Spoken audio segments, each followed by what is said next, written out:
Hello, this is the Manchurian Joe. Now today we're gonna do a little another one of these helmet-esque, armor videos. These, this sort of thing. But yeah, today's video is gonna be about the Kettle hat. The Kettle hat, one of the most, dare I say, it's one of the helmets that stood the test of time for as long as it did. The last examples of Kettle hats being used in some capacity was back in World War One.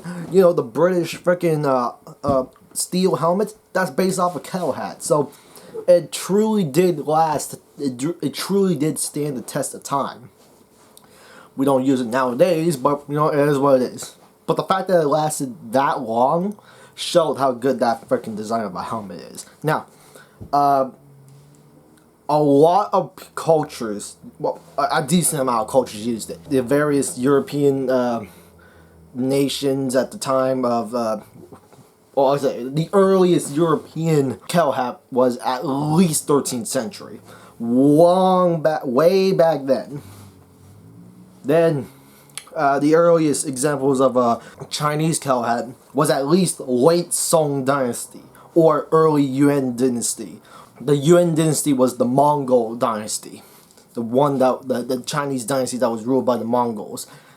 The Song Dynasty, it was the one that preceded the Yuan Dynasty, and was ruled by the Han Chinese. But then it was conquered by the Mongols, and the Mongols lost, and it was taken over by the Ming. But the earliest Chinese Kettle hat was either late Song Dynasty or early Yuan Dynasty. The Korean Kettle hat was probably late Goryeo or early Joseon, which, if you don't know the time dates, is probably mid 14th century to around the 14th century, mid 14th century.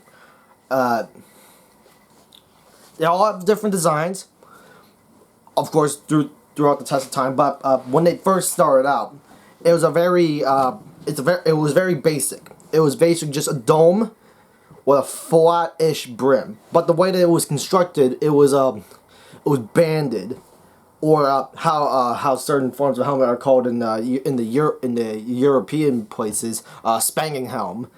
Spanging helm. It's like think of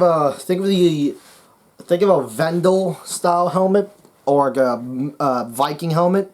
You know how they have the bands, strips, because they had connected different various pieces of metal to form the helmet, and it's connected by rivets. Yeah, that's how the Kettle hat started out at first. Just bands of metal connected together via rivets, multiple pieces of steel or iron. But yeah, that's how they started off at first. It was sort of like banded helm construction. Who wore them? Well, it depends on where we're talking. Europe, European wise, it was consistently worn by both the higher ups and the lower class. It was a very effective helmet. Why is it effective? Well, think of it like this: a visored helmet, because visored helmets did start to come out around the 13th century. It was like early gray helms, but not gray helm, but kind of a gray helm. Flat tops, visor right in front of the face. The advantage that Kettle hat gives, granted, it depends on the style of helmet, but with the Kettle hat, you basically have again, depending on the design of the helmet, you have pretty much unrestricted vision, unrestricted peripheral vision. It's also you can breathe a lot better than you could with a visored helmet. Unrestricted vision, decent protection because of the brim of the helmet. Well, it depends on the size of the brim. But yeah, it's domed. It's roundish, dome, depending on the design. A lot of this depends on the design, of course. But of course, during the course of time, it evolves. For the Chinese side of things, for the East Asian side of things, the Kettle hat, it's the same sort of deal. It's banded construction for the most part, either 2-piece, 3-piece, 4-piece construction. Of course, it depends. They usually have a thing at the top, similar to the Chinese shit shack helmets. I made a video about that, by the way. I'll link it down in the description, or up here, or there. One of the spots. Hold on, I forgot this is mirrored, so it's probably just up there. But yeah, they have a mounting piece for ornaments or plumes. Now, of course, the European kettle had the Spanish, but of course, the Morion, which is one of the forms of kettle hat. But some forms will have a plume holder at the back of the helmet to hold, you know, obviously, plumes. Other designs of helmet follow the same sort of thing like that, having the plume in the back. Armets, sallets, no, not bassinets, at least as far as I know, but definitely sallets and armets.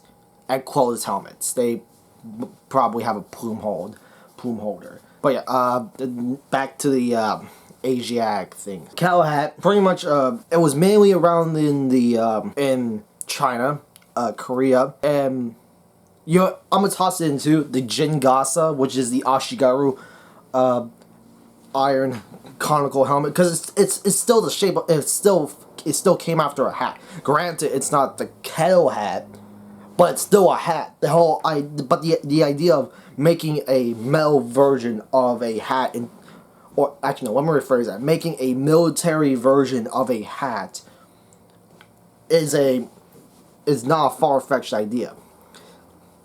Or should I say, it's not limited to one particular design of hat. Look at the Morion again. I'm gonna bring up the Morion again. That brim is a very exaggerated brim, but it's still like a hat sort of thing. Granted, you don't really see hats with a brim like that, but it's still a kettle hat. It's still a kettle helmet.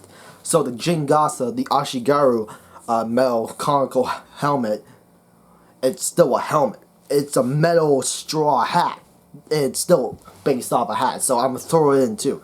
That one originated when the Ashigaru became a fighting force that formed the main body of Japanese feudal armies, especially during the Sengoku period. And the Jingasa, as the idea of the metal hat in Japan, pretty much lasted. The Japanese Jingasa lasted pretty much at least until the Satsuma Rebellion back during the Meiji era.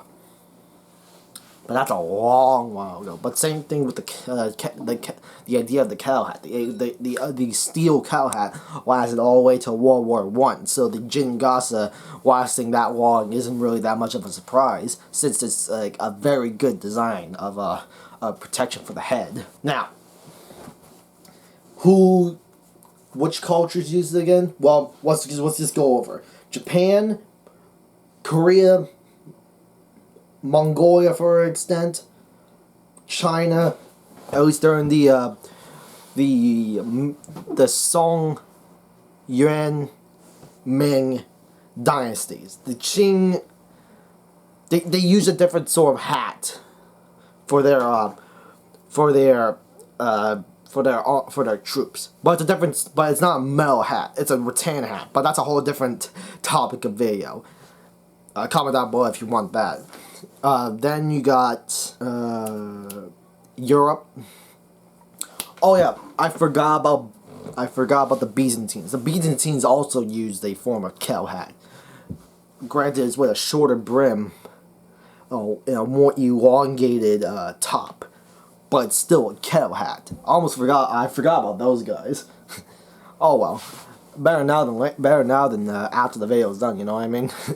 But yeah, Byzantium, pretty much majority of Europe is in all different.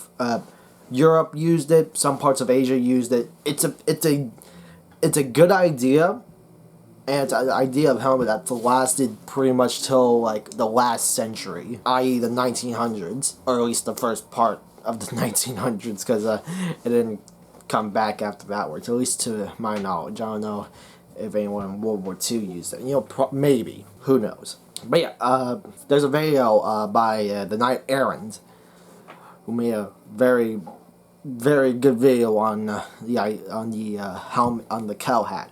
I'll link it either up here, or in the description. It's a very good video. I would recommend that you watch it.